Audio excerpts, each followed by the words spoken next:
Ok, gente, eu gostaria de, nessa segunda parte, ser um pouco mais breve e, ao final, se eu conseguir ser breve, abrir para algum momento de pergunta, alguma interação, tá bom?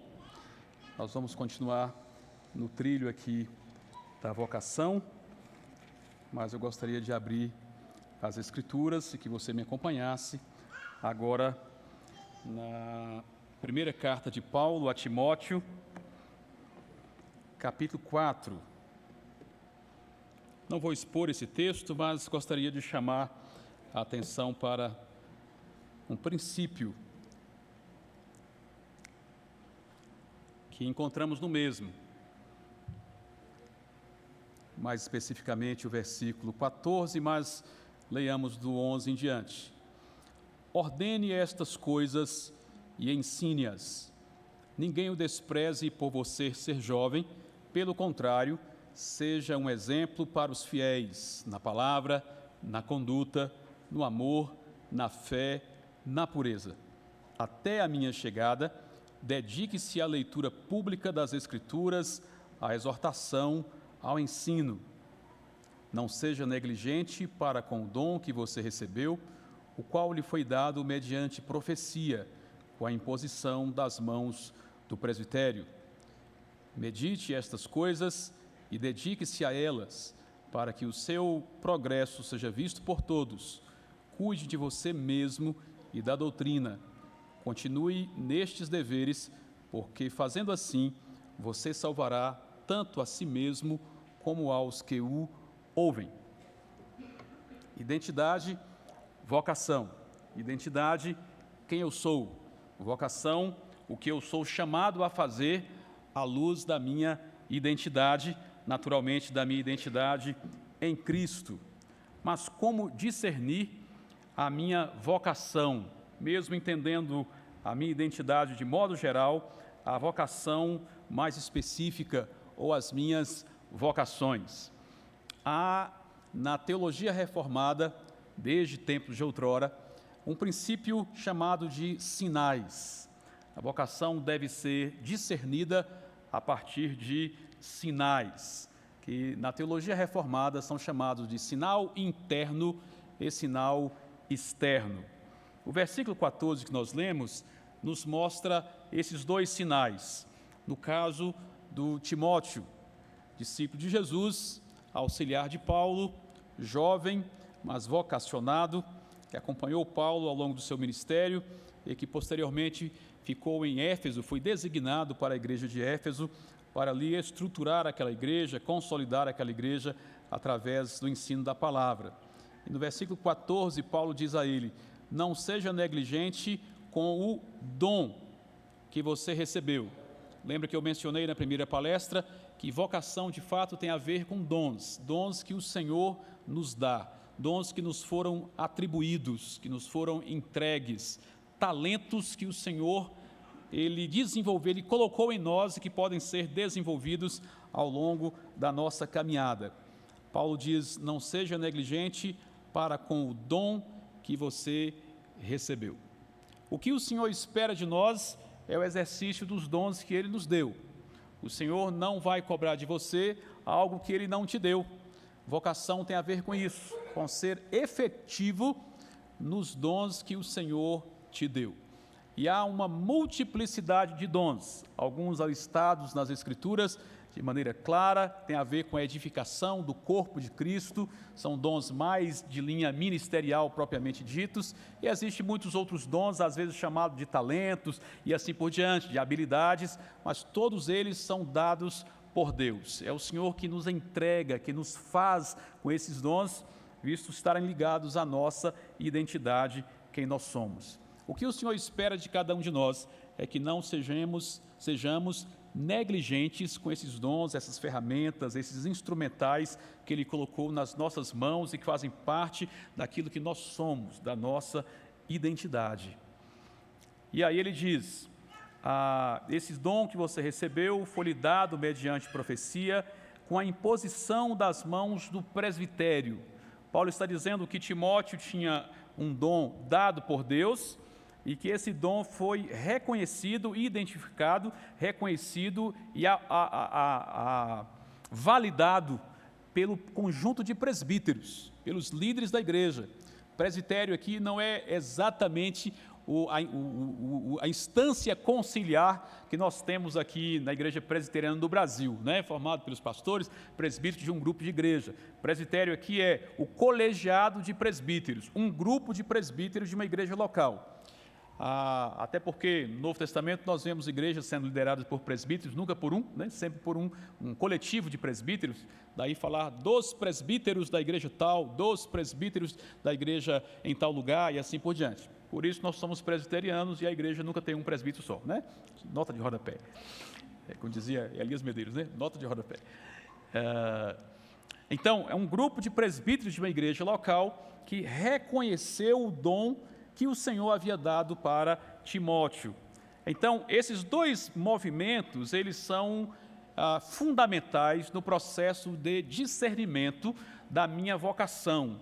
Como entender a minha vocação? Para o que o Senhor tem me chamado? O que Ele tem colocado nas minhas mãos? É preciso balancear esses dois elementos, o chamado interno e o chamado, aliás, o sinal interno e o sinal externo. Sobre o sinal interno, há um texto que deixa bem evidente o que isso quer dizer, ou nós podemos melhor entender, que é lá em 1 Timóteo capítulo 3, versículo 1, quando Paulo diz assim, também ao seu jovem amigo e discípulo Timóteo: fiel é a palavra, se alguém deseja o episcopado, excelente obra almeja. Se alguém deseja o episcopado, excelente obra almeja. Paulo usa duas palavras aqui, desejar e almejar, que em outros lugares, inclusive, são traduzidas, uma delas é traduzida por cobiça, por cobiçar. Porque cobiçar para a gente é totalmente negativo, né? Mas a palavra que tem no Novo Testamento significa simplesmente desejo forte, desejo ardente. Se for para algo mal, é cobiça, mas pode ser para algo bom. Aqui ele está usando esta palavra. Se você deseja ardentemente, intensamente, se tem algo que queima dentro de você para o episcopado. Episcopado aqui não é para ser exatamente bispo, né? É exercício do ministério. A palavra episcopado ou episcopo é sinônima no Novo Testamento de presbítero, presbiterato. É o exercício do ministério. Se você deseja intensamente o ministério da palavra, excelente coisa você almeja. É preciso ter um desejo, não é? Então, a vocação, ela é identificada, compreendida a partir, inicialmente, de um desejo que está no meu coração. E é um desejo que o Espírito Santo coloca em nosso coração e faz queimar a nossa alma, né? Quando ouvimos de algum ministério, seja do ministério pastoral, seja do campo missionário, seja de alguma área de atuação de igreja, aquele negócio arde no nosso coração, né? Pode ser um primeiro sinal, um sinal interno, o Espírito Santo falando ao nosso coração. Mas esse sinal interno não deve ser o único elemento. É preciso ter o reconhecimento, como aqui diz, do presbitério, né, do conjunto, de pessoas que nos conhecem, de liderança espiritual que nos acompanha, daqueles que nos pastoreiam, daqueles que estão à nossa volta, da nossa família. E esse sinal externo, ele é evidente nas Escrituras. Nós encontramos já no Antigo Testamento, na Antiga Aliança, quando Moisés estava trabalhando sozinho, seu sogro Jetro lhe dá um conselho de ter líderes auxiliares, né, que estivesse ali com ele, líderes de 1000, líderes de 100, líderes de 50, líderes de 10, para distribuir a carga. E quando Jetro dá aquele conselho, dá uma impressão ali que Moisés reuniu a multidão e escolheu dentre a multidão 70 homens. Mas quando ele mesmo relata aquele episódio lá em Deuteronômio, capítulo 1, fica claro que não foi assim. Lá no versículo 12, 13, Moisés relatando, ele diz: escolham homens sábios, não foi Moisés que escolheu os 70 auxiliares. Ele reuniu os anciãos de Israel e disse: escolham vocês, entre vocês, homens sábios, inteligentes, experimentados, segundo as suas tribos, para que os ponha por chefes de vocês. Ou seja, homens que já tinham um chamado interno e que havia um reconhecimento externo, foram escolhidos pelos outros.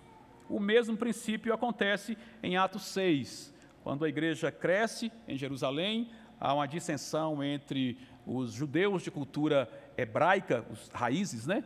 E os judeus Nutella, né?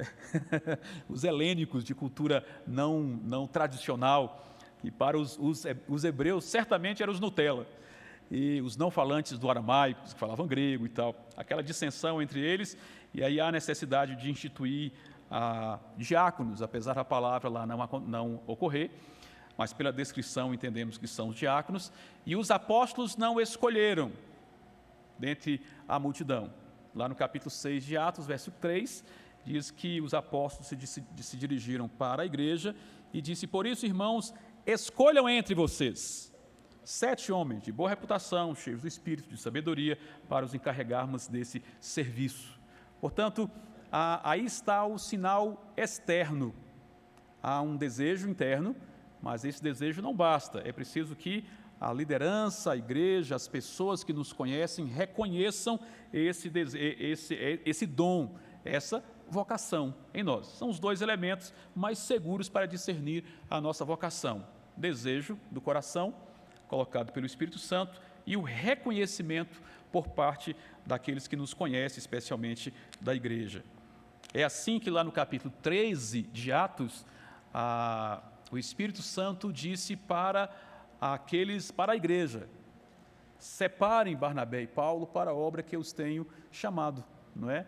Não apenas o desejo do coração deles, mas um reconhecimento da igreja. Diz que a igreja impôs, orando e jejuando, impôs sobre eles as mãos e os enviaram. Há um desejo interno, há um reconhecimento externo. O mesmo acontece em Atos capítulo 14, quando diz que depois das igrejas plantadas, Paulo e Barnabé voltam a essas igrejas e eles promovem nessas igrejas a eleição de presbíteros. Veja, não são voluntários, né? Paulo não perguntou: bom, quem aqui quer ser presbítero? Quem aqui tem o desejo de ser presbítero? E um levantou: muito bem, vocês aqui, os voluntários, vêm aqui, vocês serão os presbíteros. Não foi assim. Não foi assim. A igreja tinha que reconhecer nesses irmãos a vocação, não é? Sinal interno, desejo ardente. Sinal externo, o reconhecimento daqueles que nos conhecem, especialmente nossa liderança espiritual. Nesse processo, portanto, de discernimento vocacional, de compreender a minha vocação, a igreja, ela é crucial nesse processo. É crucial, porque a igreja reconhece a vocação, a igreja investe na capacitação do vocacionado, a igreja dá espaço para o vocacionado testar os seus dons, a igreja é quem autoriza, de certa forma, o envio. No caso de trabalho missionário, existem as agências não enviam, quem enviam são as igrejas locais, através das agências, e as igrejas que enviam se comprometem em sustentar e, inclusive, em pastorear. No universo missionário de cuidado pastoral, hoje houve um momento em que se enviava missionários e eles deveriam se virar lá no campo. Não havia cuidado pastoral dos missionários do campo. Décadas passadas, os pepinos começaram a acontecer, missionários se quebrar, voltarem para as suas igrejas, às vezes quebrados, com crise de fé, crise de família. Desenvolveu-se então a área de cuidado missionário, cuidado pastoral, em que as agências começaram a se capacitar, ter departamentos, ter pessoas para cuidar pastoralmente dos missionários no campo. Nós estamos agora numa terceira fase. A terceira fase, no processo de amadurecimento, é a compreensão de que a agência, ela é o meio para enviar o missionário, mas não é quem envia, é quem envia a igreja. A agência não sustenta o missionário, quem sustenta são as igrejas que o enviam. Logo, o cuidado do missionário no campo não pode ser só da agência. cuidar do missionário do campo tem que envolver as suas igrejas enviadoras, porque o missionário que está lá no outro lado do mundo, ele continua sendo membro de uma igreja local. Ele precisa estar submisso à igreja local, aos pastores e presbíteros da sua igreja enviadora, e esta igreja que o envia precisa participar do seu cuidado, do seu pastoreio.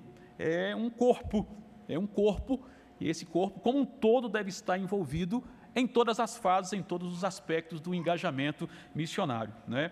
Então, a igreja, ela tem esse papel crucial.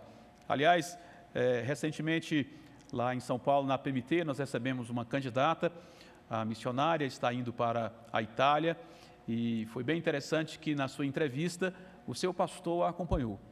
Pastor de uma igreja lá em São Paulo, e ele acompanhou, pediu para participar da entrevista, e disse: olha, antes de vocês entrevistarem a ela, eu quero dizer uma coisa para vocês. Na nossa igreja, nós chegamos à seguinte conclusão: ela é membro da nossa igreja, ela é nossa ovelha. Vocês vão ser a agência que vão enviar, encaminhar, acompanhar, mas nós queremos participar de todo o processo. Inclusive, nós vamos com ela no campo, para deixá-la lá no campo, vamos fazer uma visita uma vez por ano para acompanhá-la lá no campo, nós queremos participar de todo o processo, por isso estou aqui para participar da entrevista. Uma coisa fantástica, fora da curva, foi uma bênção. Ela passou pela primeira entrevista, depois, 2 meses, voltou para a segunda entrevista e lá estava o seu pastor com ela, participando da entrevista, querendo entender, querendo participar de todo o processo, não apenas de enviar e sustentar, mas de acompanhar engajamento. A igreja local, ela é essencial nesse processo, precisa caminhar junto com aqueles que vão para longe. Assim como a igreja local, ela já é a agência onde está. É a agência do reino de Deus para fazer o reino de Deus conhecido, o evangelho conhecido onde está.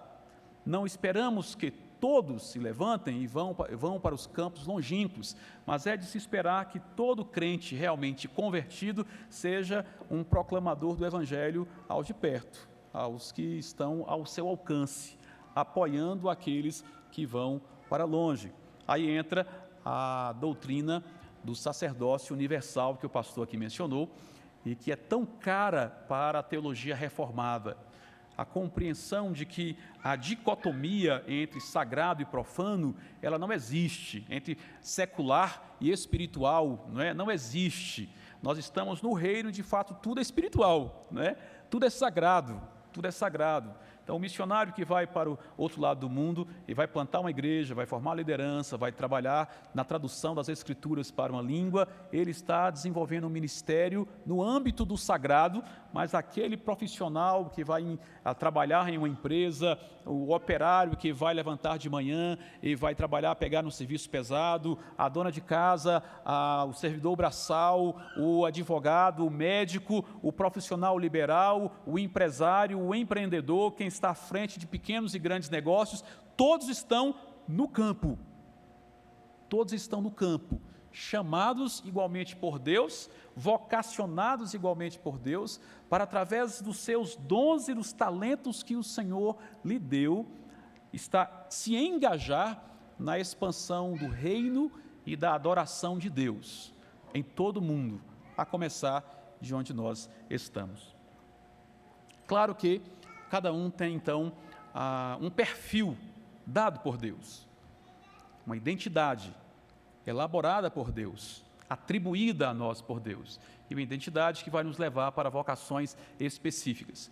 Da mesma forma que uma vocação, vamos chamar aqui de ministerial, pastor, diácono, missionário, ela tem esses 2 elementos, o sinal interno e o sinal externo. A vocação, vamos chamar de profissional, é a mesma coisa. É a mesma coisa, não existe essa dicotomia, o mesmo princípio se aplica. Você tem um desejo de trabalhar com tecnologia da informação, é um sinal interno, meio caminho andado, as pessoas têm que ver isso em você, essa habilidade tem que ser desenvolvida, porque se isso não ficar evidente para os outros, você não consegue se engajar no mercado de trabalho, não é verdade? Você pode desejar ser um influencer, mas as pessoas têm que perceber isso em você, senão não vai ter seguidores. Então, um sinal interno, um sinal externo, tanto para um trabalho ministerial propriamente dito, quanto para uma carreira profissional. Os 2 elementos precisam caminhar juntos. Como, então, discernir a minha vocação? Começa pelo desejo e é confirmado por aqueles que percebem esse dom, essa vocação, esse perfil em mim.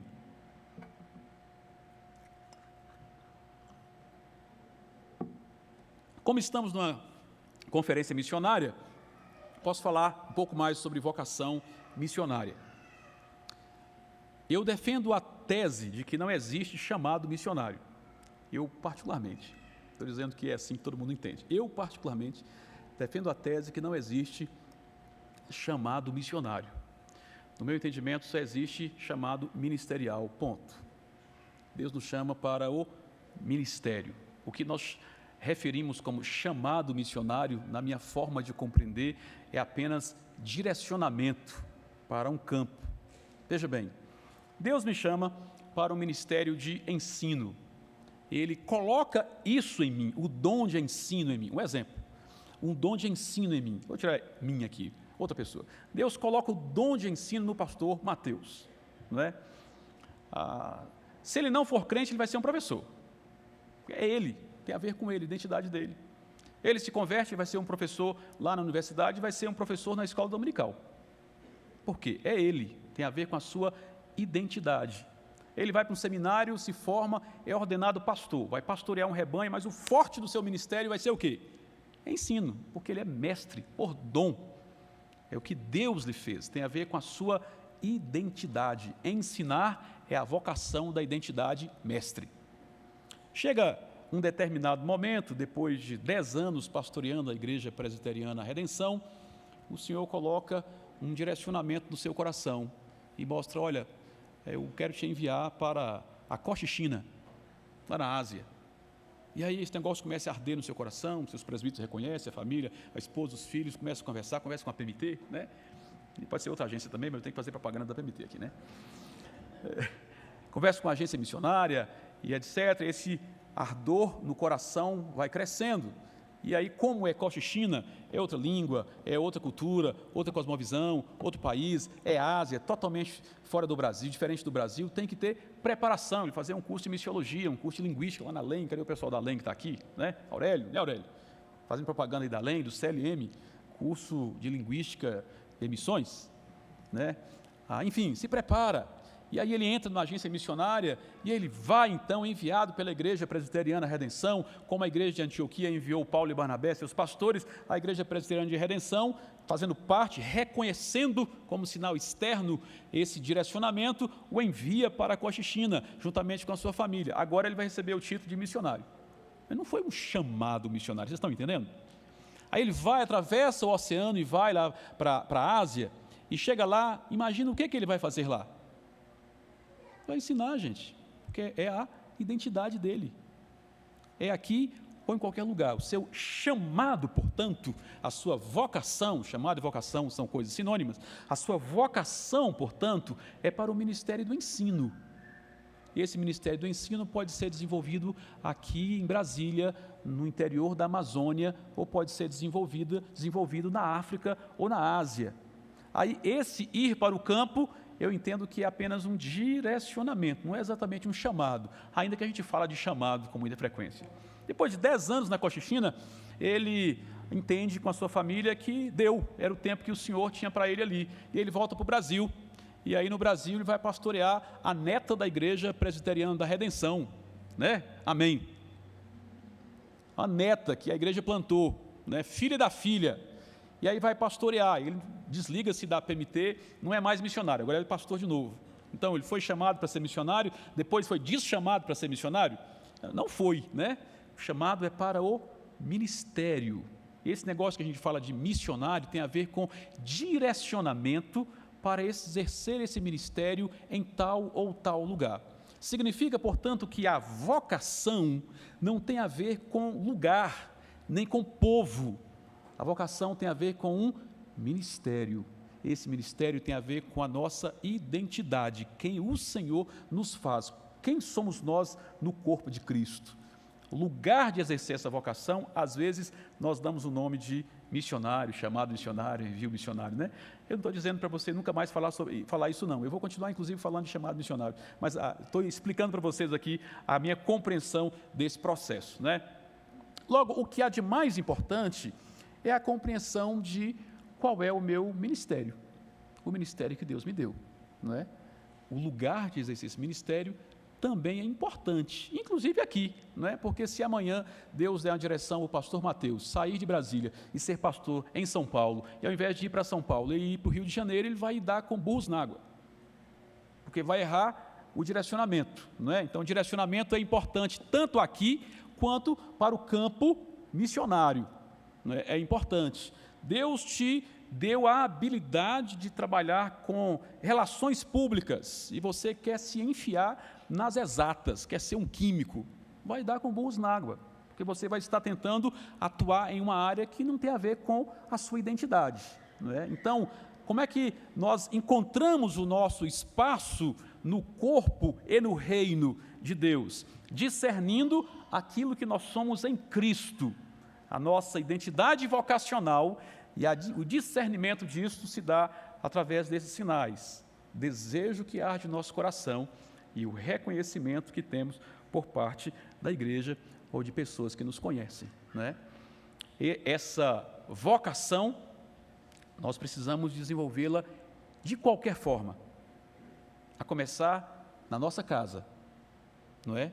Na nossa casa, no nosso círculo de relacionamento próximo, nosso ambiente de trabalho, nosso ambiente de estudo, universitário, enfim, onde nós estamos, nós precisamos desenvolver, nós temos que ser fiéis, não podemos ser negligentes com o dom que o Senhor nos deu, né? Buscar a efetividade naquilo que o Senhor nos deu, naquilo que Ele nos fez, né? Foi muito interessante para a gente, vou encerrar aqui com um testemunho, para dar um tempinho aí para uma pergunta ou outra. Nós acompanhamos vários indígenas na Amazônia, vários. Nós trabalhamos com educação escolar, plantio de igreja, tradução das escrituras, também formação de liderança. Como foi interessante ver, dentre eles, um jovem rapaz chamado Márcio, o primeiro convertido do povo Yurupidé.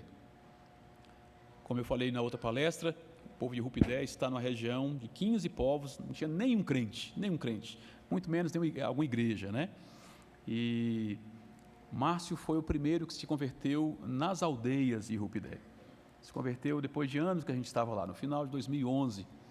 Era um rapaz franzininho, até hoje baixinho, timidozinho, não falava português.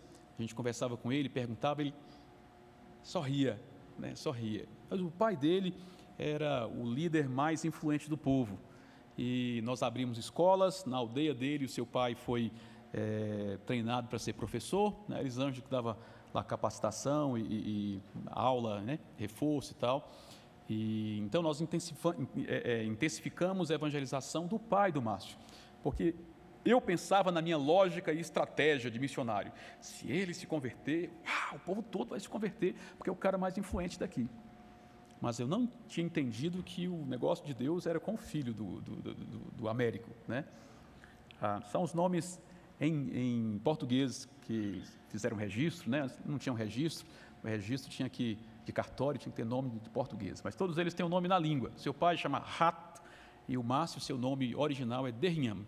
E a gente evangelizava então o Hat, o pai, mas o Espírito Santo falou ao coração do Derriam. Quando nós o conhecemos, ele tinha 12 anos. Aos 15 anos, ele então ficou triste, decepcionado com o pai, brigavam muito, batiam muito uns dos outros, marido e mulher, muita traição, e ele já ouvindo o evangelho, foi o primeiro que falou com o pai: olha, eu não quero ser como você, eu quero ser como o pastor, quero seguir o caminho do pastor. Era uma aldeia de cima, o pai desceu até a aldeia que a gente estava, me contou e falou: olha, você pode pegar e ensinar ele pode entrar por esse caminho que você está falando, eu sei que esse caminho é mais bonito do que o meu. Nós subimos animados lá na aldeia dele, mas aí o menino nem conversava, de tão tímido que era, né? É isso mesmo? Você quer mesmo? Por fim ele falou: eu quero, mas você sabe, eu tenho que esperar pelo meu pai. E ele esperou 2 anos pelo pai, até não aguentou mais, e ele se entregou a Cristo. Foi o primeiro a se converter no final de 2011. E ele também foi da turma a terminar o primeiro ensino fundamental na aldeia. e nós tínhamos que acelerar o processo de formação de professores, então pegamos um grupo de 7 e abrimos uma escola convencional e abrimos um EJA, né, para jovens, educação jovens e adultos. A Elisângela era professora também dessa turma, e nesse EJA formou então o primeiro grupo a concluir o ensino fundamental nas aldeias no ano de 2011, logo depois da conversão dele. E aí conseguimos então umas bolsas e vagas no Instituto Federal do Amazonas, perto de São Gabriel, para o ensino médio. No final da história, apenas 2 tiveram coragem, quiseram ir para fora da aldeia e estudar ensino médio, ele e um outro. Então, ele foi recém-convertido, foi discipulado ali 3 anos, enquanto estudava no internato, e quando ele estava terminando o ensino médio, tinha ali um pesquisador, fazendo uma pesquisa de doutorado em antropologia com o povo deles, na Universidade Federal de São Paulo, e não da USP, de outra universidade, e aquele pesquisador, antimissionário, anti-evangelho, ele fez de tudo para tirar aquele rapaz do evangelho. Fez de tudo. Percebeu que ele era o que se destacava, aprendeu português com facilidade, se tornou fluente em português, terminou o ensino médio no Instituto Federal do Amazonas, com louvor, fez TCC, fez tudo. Menino, assim, com a graça de Deus sobre ele, aquele antropólogo fez de tudo para que ele se afastasse do evangelho, ele perseverou, enquanto era discipulado, foi batizado nesse processo. E aí, quando estava terminando o ensino médio, então, esse antropólogo, esse pesquisador, falou com ele: olha, eu consegui uma bolsa de medicina para você em Cuba, para você ser médico, ser o primeiro médico do seu povo. Aquilo mexeu no coração dele, né? E ele me procurou, perguntou, e eu ia falar para um rapaz não fazer medicina? Sou louco, né? Olha, eu expliquei para ele o que era Cuba, o contexto, e disse: olha, você tem que entender o que Deus quer para você. Você é crente, você já sabe orar, já conhece a palavra, ore e o Senhor vai falar com você. Ele orou por um tempo e depois ele me procurou e disse: pastor, eu já tomei minha decisão. Meu povo precisa mais de Jesus do que de um médico. Eu não vou fazer medicina, não. Eu quero fazer teologia. Aí foi surpresa para mim, porque nunca tínhamos conversado sobre isso. Eu quero fazer teologia, eu quero fazer seminário para ser pastor. Sério, eu quero. E aí conversamos um pouquinho, ele realmente queria. E não tinha uma igreja para ter o sinal externo. O sinal externo era Elisângela e eu, né? Em oração nós entendemos que realmente ele tinha perfil, tinha sinais de Deus, e então enviamos para o Instituto Bíblico, lá em São Gabriel mesmo. Ele estudava de manhã, à tarde ele traduzia a Bíblia com a gente. E viajava com a gente para as aldeias e tal, 3 anos estudando teologia e traduzindo a Bíblia. Aquele menino aprendeu a amar a palavra de Deus.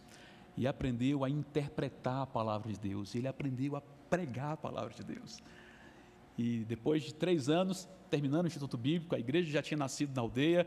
Naturalmente, a nossa expectativa era que ele voltasse para ser pastor na aldeia. Mas aí, no final, uns jovens lá da igreja, na cidade, resolveram fazer um vestibular para testar, para ver como é que é um vestibular, na Universidade Estadual do Amazonas, que estava abrindo um curso de arqueologia lá em São Gabriel da Cachoeira, no núcleo de extensão. Ele fez o vestibular, passou, né? Graças a Deus, uma faculdade, né? Quem vai dizer não faça faculdade, né? É uma coisa boa.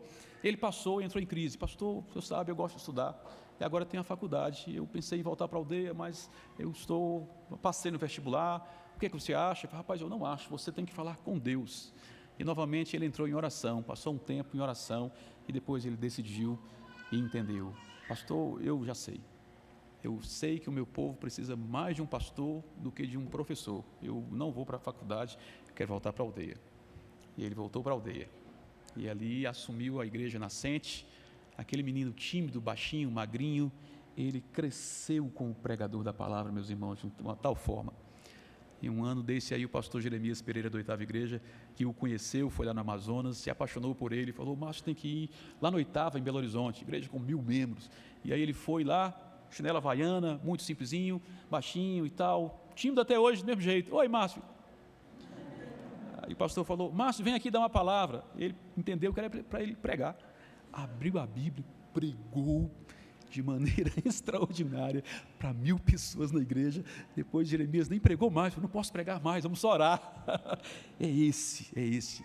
E o Márcio está hoje à frente da igreja, e o Rupidé, conseguiu uma esposa, casou, tem uma filha.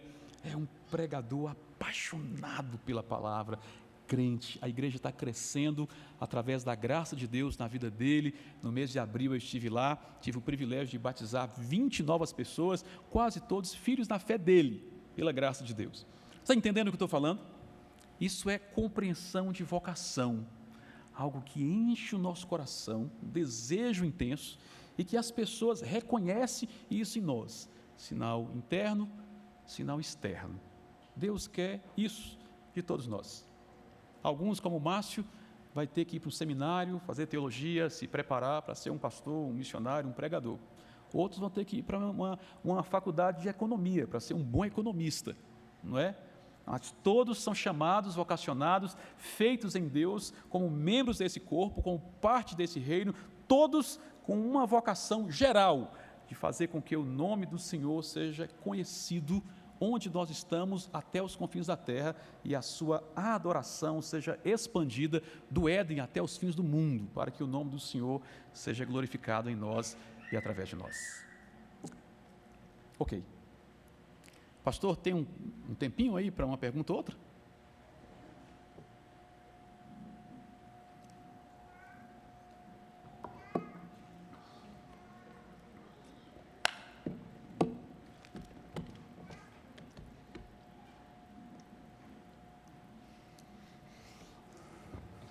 Então, pessoal, a gente vai usar esse microfone aqui, tá bom? E quem quiser fazer pergunta pode levantar a mão. Mas como eu sou pastor da igreja e estou extremamente empolgado com a palestra do Márcio, eu vou fazer a primeira pergunta. Do Cássio, tá? Falei do Márcio, é do Cássio. Uma honra. Viu? Um elogio. Então, eu vou fazer uma pergunta, pastor, que é uma pergunta aqui, o tópico da sua palestra hoje foi muito joia, porque a gente conversa sobre vários dos temas que você tem trazido, e eu quero fazer uma pergunta diferente, tá? Pensando em vocação. A gente sempre pensa no missionário como aquela pessoa que tem os dons específicos de palavra, de ensino, de evangelização, e aí ele vai para o campo, e aí ele atua exatamente dessa forma, seja como um pastor ordenado, ou por outras vias que ele vai se capacitando e servindo. Mas, como você trouxe a questão da vocação, a minha pergunta seria a seguinte: seria possível uma pessoa que é um economista, ou um matemático, ou um arquiteto, o que quer que seja, mas que tem o coração no reino de Deus, ele não se enxerga necessariamente como pastor, como obreiro, dessa forma, mas ele tem o coração no reino de Deus, e ele tem a mesma visão de pensar assim: eu vou para um outro país, ou eu vou para uma outra cidade, um outro estado, com a minha família, para apoiar um trabalho cristão naquela cidade, e atuar com os dons que eu tenho como arquiteto, como economista, ou seja, eu mudo de cidade como família, dentro de uma mentalidade missionária, sem ser um pastor, sem ser um missionário. Isso é possível? O que você pensa sobre isso? Não apenas é possível, como é talvez a estratégia mais que nós vemos comumente usada por Deus no Novo Testamento e ao longo da história. Os crentes se dispersando intencionalmente ou por alguma outra razão, e nessa dispersão, com o seu trabalho, com o seu exercício, o seu labor, leva o evangelho, apoia o plantio de novas igrejas, torna-se líder de uma igreja nascente, alguém que já é maduro aqui, que é experiente aqui, e assim por diante. Mesmo no nicho missionário, nós temos até agências missionárias especializadas nesse segmento. No Brasil, nós temos, por exemplo, a Interserve, né, que trabalha com missionários biocupacionais, especialmente para países fechados, com muita restrição para a entrada de ministros, de religiosos, de missionários, né?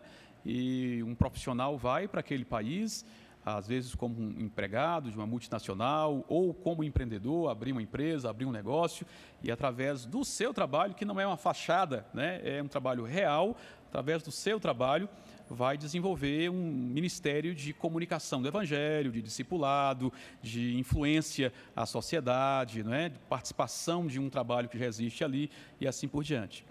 Mesmo nas agências missionais mais tradicionais, que é o caso da nossa APMT, né? Na APMT nós temos missionários nessa categoria, atuando em países fechados como profissionais através do seu trabalho, né? Então, acontece não apenas, pode e deve acontecer, não somente aqui na região, o que é possível, uma cidade do interior, outro estado, né? Alguém entender um direcionamento de Deus para levar o seu trabalho ou o seu negócio, através do seu negócio, apoiar a igreja, o plantio de uma igreja, um trabalho evangelístico, algo assim, ali, como pode acontecer fora do Brasil, em outro lugar. Eu estive no mês de maio na Indonésia, conheci ali uma empresa de um norte-americano na área de pepinos do mar, cultivos de pepinos do mar. Pepinos do mar é como se fosse estrela do mar, né? Mas é da família da estrela do mar. Estrela do mar que fala? Estrela do mar, né? É da mesma família. É um bichinho que parece um vegetal, mas é um animal, né? E é cultivado em currais no fundo da água, do mar, e é vendido principalmente para a China. É carérrimo, é uma iguaria. E ele então viu ali que é uma região propícia para o pepino do mar e que tem ilhas muçulmanas distantes ali, que um missionário, um pastor não entraria. Então ele criou uma empresa, e essa empresa tem núcleos de cultivo de pepino do mar em vários lugares ali daquela região, e os funcionários são crentes, né? São crentes que vivem lá, que têm contato, que produzem, que gera recursos, né? Renda para os nativos, e que tem a oportunidade de, através desse contato, desse trabalho, a comunicar o amor de Cristo.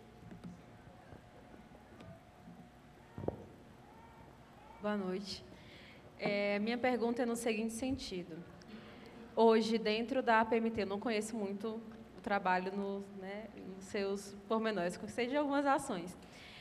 Mas tem alguma ação, algum espaço específico para eu servir nessa situação hipotética? Eu sou engenheira e eu sou gestora de projetos.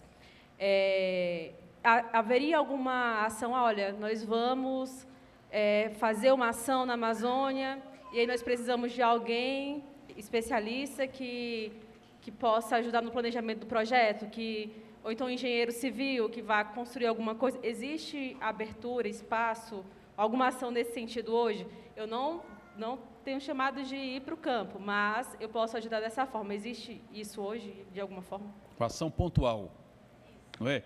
É o que nós chamaríamos de missões de curto prazo. Sim, pontual na sua área de formação, de expertise. Nós não temos um departamento específico para isso, nós temos as necessidades de campos. O foco da PMT hoje é plantio de igrejas, nós temos um recorte, a Assembleia da PMT definiu um recorte bem específico. Nosso foco, por que um recorte e um foco? Porque tem muitas demandas e na gestão institucional, missionária, a gente tem que escolher as nossas batalhas porque não conseguimos atender todas as demandas. Então, a Assembleia da PMT escolheu como seu foco prioritário plantio de igrejas entre países e povos menos evangelizados. Esse é o nosso foco. Não significa que não atuamos em outras áreas, mas todas as áreas têm que estar alinhadas com esse norteador, né, estratégico, plantio de igrejas entre países e povos menos evangelizados. Entretanto, nesses processos de plantio de igrejas, tem múltiplas demandas. Por exemplo, uma desta, tem um missionário lá não sei onde que precisa construir um templo. Ele não tem noção nenhuma de engenharia, de arquitetura. Precisa de pessoas que o ajudem na elaboração de um projeto, um desenho de um templo. Há um trabalho no interior da África, onde tem ali uma igreja sendo plantada, mas tem graves carências na área de educação, de saúde, de desenvolvimento social, comunitário, de estruturas físicas e assim por diante. Então, nesses projetos em andamento, há múltiplas necessidades e múltiplas possibilidades, de forma que se alguém nos procurar e dizer, olha, eu sou engenheira, eu sou uma engenheira especialista nessa área, há alguma necessidade nos campos da PMT para que eu possa cooperar? Nós vamos encontrar 1, 2, 3, 4, 10 possibilidades, com certeza. Ficou claro? Aí, assim, é possível você ir, passar um tempo, né, ali, se for o caso, dar uma assistência à distância, aí a gente pensa na forma de fazer isso. Reverendo, eu queria perguntar dos livros que afogaram. Brincadeira. Brincadeira. Eu estou com dó dos livros que estão lá no fundo do Rio Negro. Mas o senhor bem explicou que, com a evolução do bom pensamento sobre missiologia, a igreja envia, a igreja sustenta e a igreja cuida. E, obviamente, que o reino de Deus é amplo e não é de ninguém a não ser do próprio Senhor. Então, poderia explicar para a gente, até porque o conhecimento da PMT não é massivo, né, no meio do povo de Deus, explicar qual a razão, então, e a importância de uma agência, já que a igreja é a que faz eu estou falando entre aspas, só para ser lúdico, faz tudo, então para que uma agência? Eu sei da importância da nossa, mas muitos irmãos não sabem. Boa pergunta, obrigado. A agência, ela existe para auxiliar a igreja no cumprimento da missão transcultural.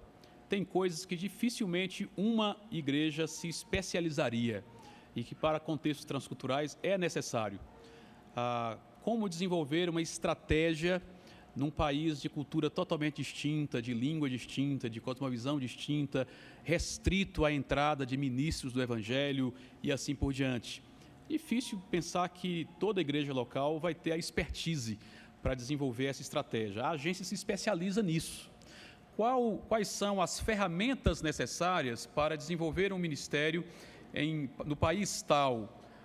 Dificilmente uma igreja teria a capacidade de desenvolver essa expertise e de dar essa capacitação para os seus vocacionados. A agência desenvolve essa expertise e desenvolve as ferramentas. Então, a agência ela trabalha em parceria com a igreja, se especializando naquelas áreas que uma igreja local dificilmente conseguiria se especializar. Enquanto presbiterianos, por exemplo, nossa vocação não é de plantar uma igrejas independentes, é de plantar denominações. Nós somos conciliares. Então, vamos pensar aqui um caso. Itália. Itália tem 1,1% de evangélicos e desde sempre está na lista dos 75 países menos evangélicos do mundo, né? É um país, Europa, desenvolvido e tal, mas com uma presença evangélica mínima. No norte da Itália tem menos de 0,5% de evangélicos. A nossa vocação enquanto denominação presbiteriana não é de plantar uma igreja presbiteriana na Itália, é plantar um presbitério no mínimo, né? Então, nós temos que desenvolver um planejamento estratégico para aquele país. Onde é que vamos plantar igrejas? Quais as cidades mais necessárias, estratégicas? As portas de entrada, a metodologia de atuação na Itália, que não é a mesma no Brasil, a porta de entrada, a abordagem, a formação de liderança, etc, etc. Uma igreja local dificilmente conseguiria fazer isso sozinha, né? A não ser que essa igreja se torne uma agência missionária, mas não é o fato, né? Então, a agência, ela funciona nessa área mais estratégica, que a igreja não teria condições sozinha, a princípio, ou pelo menos todas as igrejas, não teria condições de fazer, né? Mas no final do dia, os vocacionados nascem na igreja, é papel da igreja enviar, função da igreja sustentar e a igreja pastorear. Claro que a agência vai participar de todo esse processo, né? Então, o missionário está em crise lá no campo. O primeiro a intervir vai ser o líder de equipe, que está naquele país. O segundo a intervir, no caso da PMT, vai ser o coordenador de área, que está naquela região. O terceiro a intervir, se o caso for grave, vai ser o coordenador de cuidado pastoral dos missionários. Nós temos uma cadeia que começa, não tinha, mas agora começa a funcionar nessa área. Mas não queremos fazer isso sozinhos, queremos fazer isso junto com a igreja, porque de fato a igreja, especialmente o conselho da igreja, é o responsável último pelo acompanhamento espiritual daquele missionário, que é uma ovelha da igreja à distância, né? Então, eu não sei se eu respondi bem, mas em termos práticos seria isso. Deixa eu dar um exemplo paralelo, um caso análogo. A formação de pastores é atribuição da igreja, mas nós temos os seminários, porque dificilmente uma igreja local desenvolveria na sua escola dominical uma estrutura de curso teológico suficiente para dar uma formação acadêmica para os seus pastores, né? Então, tem o seminário que auxilia as igrejas locais e os seus concílios na formação dos seus ministros. Mas, de fato, é a igreja que reconhece o chamado, né, do vocacionado, é o presbitério que autentica, que valida, que ordena, não é o seminário. Mesma situação análoga é a agência missionária. Ela trabalha ao lado das igrejas. Me dá o tempo, eu acho que... Última pergunta? Se alguém tiver mais uma última pergunta, por uma questão de horário, meus irmãos. Oi? E tem a comida ainda. Isso me lembrou da comida. Se alguém não tiver, não tem problema. O pastor Cássio ainda está com a gente aqui hoje à noite e ainda estará conosco amanhã também. Então você terá a oportunidade de interagir com ele aqui na hora do cachorro quente. Alguém mais tem alguma pergunta? Não? Ok, então. Deus abençoe a vocês.